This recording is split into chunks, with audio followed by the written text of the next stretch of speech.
Bonjour à tous pour cette interview. Je reçois aujourd'hui Rudy Vervoort, le ministre-président de la région bruxelloise. Alors Rudy Vervoort, l'info date d'il y a 2 heures à peine. La ministre de l'Enseignement, Joëlle Milquet, inculpée, a démissionné. Quelle est votre première réaction à cette annonce-là ?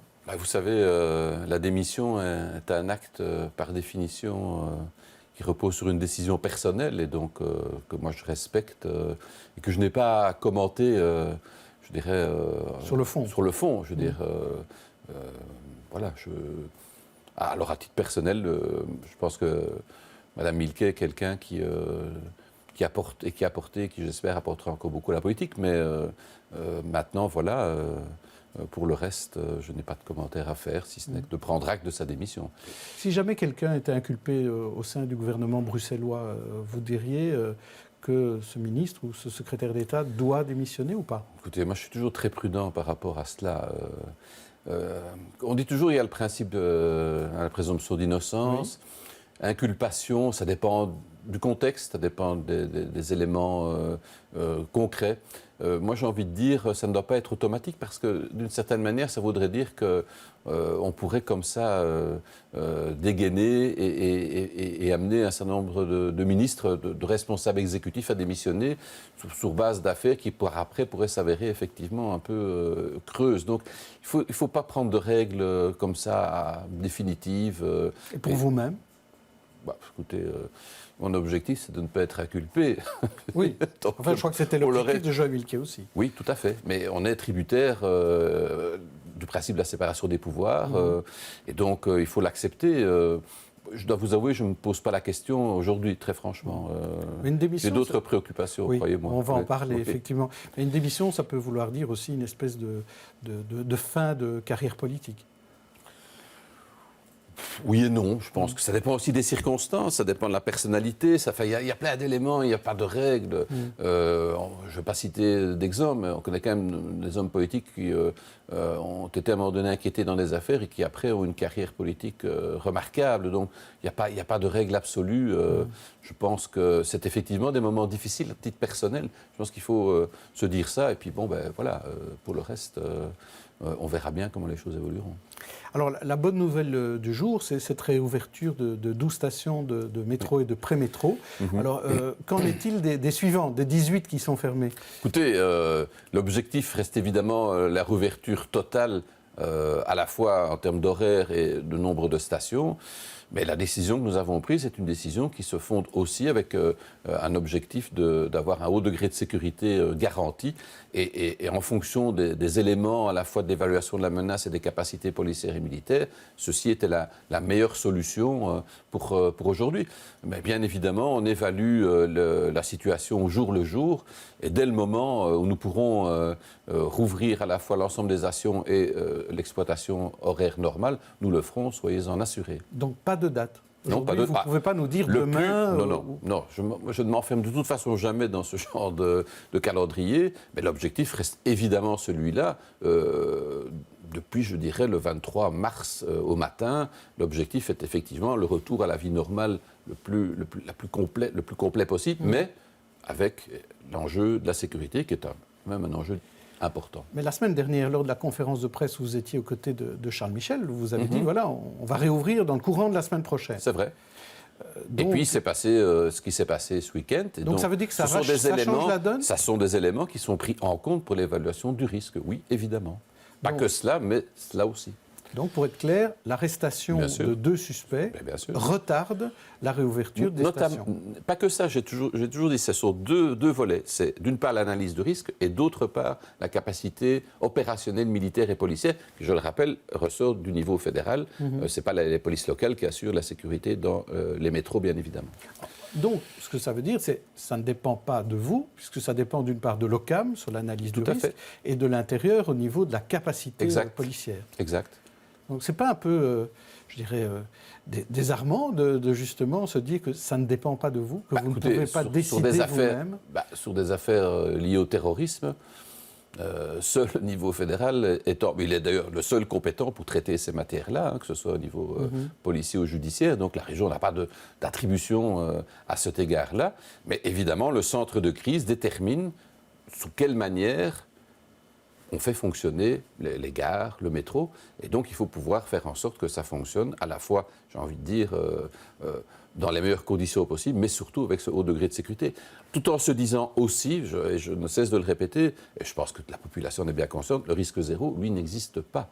Il faut bien se rendre compte aujourd'hui qu'on est rentré dans d'ailleurs, ce n'est pas depuis le mois de mars, c'est depuis le mois de novembre de l'année dernière, on est rentré dans une période, effectivement, où on ne peut plus considérer qu'on se trouve à l'abri de tout risque d'attentat. La seule chose, c'est de donner les moyens de faire en sorte qu'effectivement, le travail qui doit se faire en amont, le travail d'enquête, les moyens soient vraiment amenés pour les services spécialisés. Mais vous comprenez que ce n'est pas toujours facile pour les gens de se rendre compte, parce qu'il n'y a pas de transparence là-dessus, et on peut comprendre pourquoi il n'y a pas de transparence. Mais elle ne l'est pas pour moi. Attendez, quand l'OCAM définit son analyse de risque, elle développe effectivement cela sur base d'une série de recoupements d'informations. C'est leur responsabilité avec les services renseignement militaire, sûreté de l'État, enfin... Je veux dire, on ne communique pas tout. Je l'ai toujours dit, par rapport à ça, il y a un aspect, on fait confiance, c'est leur métier, c'est leur responsabilité. Nous, on en tire les conclusions politiques, mais à eux, effectivement, d'analyser. Sans ça, on politiserait le débat, et là, ce serait, je pense, une très mauvaise chose. Alors, une commission de la Chambre va être installée dans les jours à venir, au niveau fédéral, et on va devoir tirer les leçons de tout ce qui s'est passé. Alors, tout à l'heure, vous citiez le centre de crise. Vous avez parlé, dans différentes interviews, de la possibilité d'un centre de crise régional. Oui, mais ça veut dire on ne parle pas de la même chose. Hein. Non.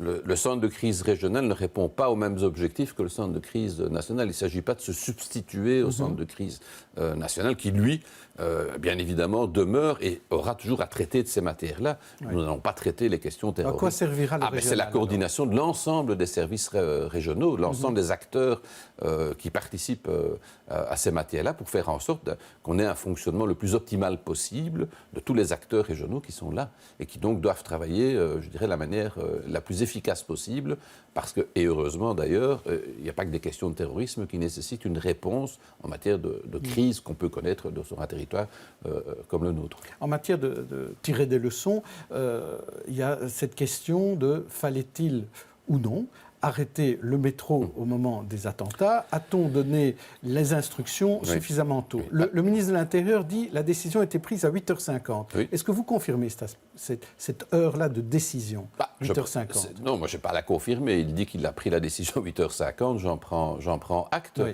Maintenant, vous savez, je vais contextualiser quand même un petit peu. C'est toujours facile après coup de dire on aurait pu, on aurait dû. Non, on est dans un moment exceptionnel, un attentat à l'aéroport. Il faut déjà tout le temps nécessaire pour valider le fait que c'est un attentat. Et puis, quid, parce qu'on dit le métro. Alors c'est vrai, il y a eu un attentat dans le métro, mais il y aurait pu y avoir d'autres cibles que le métro. Des trains, des places publiques, transports vous avez pensé en au surface. métro. Nous avons, mais oui, assez logiquement, on a pensé au métro. La décision se prend à 8h50. Il appartiendra à la commission d'enquête de déterminer comment la chaîne de décision a fonctionné, sachant, et je tiens aussi à le préciser, sachant qu'à 8h50, de toute manière, je dirais que le terroriste de Malbec était déjà dans le réseau. Et donc, vous savez, lui, la décision de se faire sauter, il l'avait déjà prise. Donc, c'est refaire l'histoire à rebours, je trouve que c'est toujours un exercice. Enfin, c'est quand même intéressant pour le fonctionnement de voir si ça a bien fonctionné ou pas. Mais ça, je suis demandeur aussi, bien évidemment, les services de la STIP aussi. Ça, c'est une évidence. Mais donc, alors, avant 8h50, est-ce que la STIP s'est renseignée? Est-ce que la région se sont renseignés? Qui a appelé qui? Vous avez dit des coups de fil ont été donnés, très vaguement. Non, c'est pas vague. Des coups de fil ont été donnés, effectivement, pour dire, quid du métro. Donc la région, quelqu'un chez vous, a donné des coups de fil à l'intérieur. Oui, au centre de crise. Oui. Et à ce moment-là, on n'a pas pu donner de réponse. On ne sait pas répondre comme ça en disant oui, allez-y, fermez, ça ne marche pas comme ça. Et puis en plus, vous savez, dire on ferme, la fermeture, ce n'est pas comme une mise à l'arrêt à plat dans la minute, ça ne fonctionne pas comme ça. Il ne faut pas créer de mouvement de panique. Il faut bien se rendre compte, c'est tout un protocole de décision. Ça prend du temps. Hein. Idem les gares, parce que les trains ont continué à circuler à Bruxelles après l'explosion à la station Malbec. Hein. Donc il ne faut pas imaginer qu'on met comme ça à l'arrêt instantanément un réseau comme le réseau du métro ou le réseau ferroviaire. Alors il y a beaucoup de critiques aussi sur les polices. Donc la communication d'abord entre les différents services de police. Et puis, est-ce qu'il ne faut pas fusionner les 6 zones de police? Marc-Jean Guézens lui dit qu'il faut revenir à 19 zones de police. Vous avez dit il y a peut-être plus de tabou, on peut peut-être débattre de cette problématique. Alors, il faut bien se rendre compte d'une chose. Les francophones ne s'en rendent pas toujours compte, mais du côté flamand, c'est devenu vraiment la question numéro 1, l'enjeu numéro 1. Tous les partis flamands, chauffés à blanc, pour eux, voilà, la seule réponse... C'est la solution. En fait. C'est la solution. À quoi?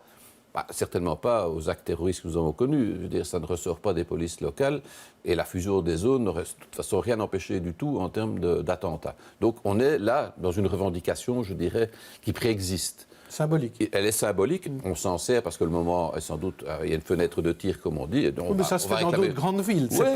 C'est pas totalement idiot quand même, Redivervoort. Justement, c'est pour ça que je dis, il ne faut pas non plus d'un revers de la main dire vous n'y connaissez rien et on veut discuter de rien.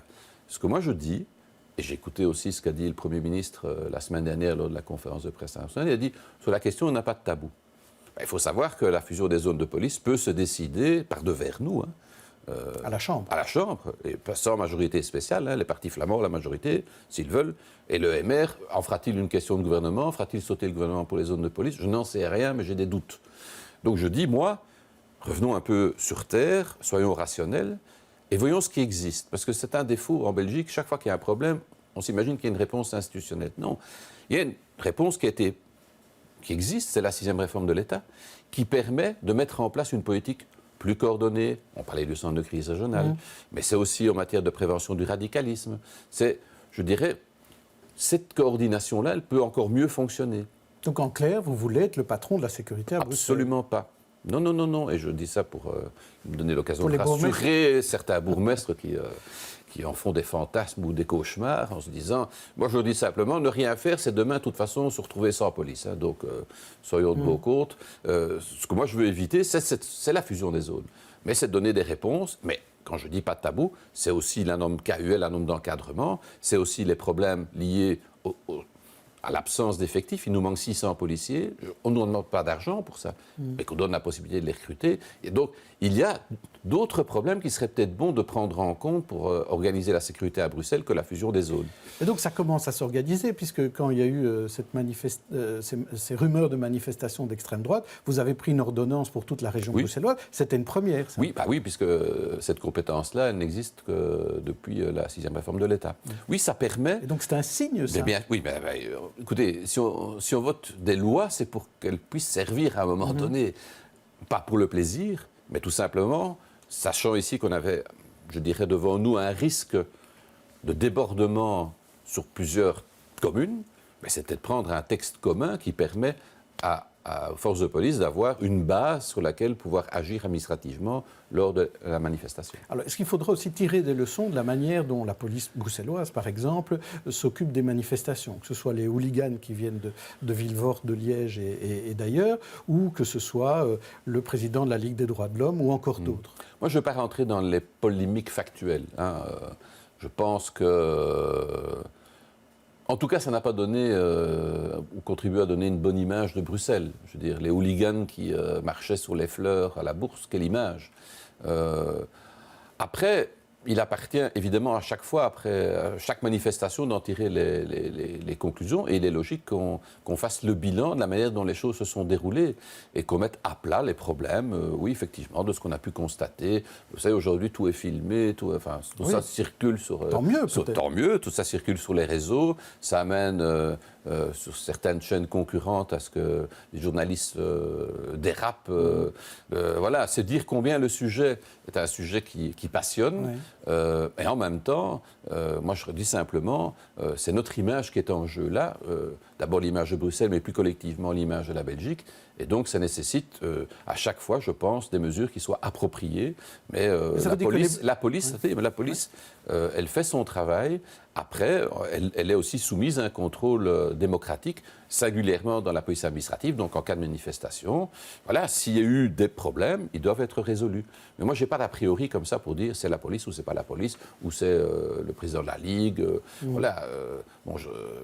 Ce sont des problèmes qui se répètent peut-être et donc on doit pouvoir résoudre. Merci Rudy Vervoort et on se retrouve demain pour une autre interview.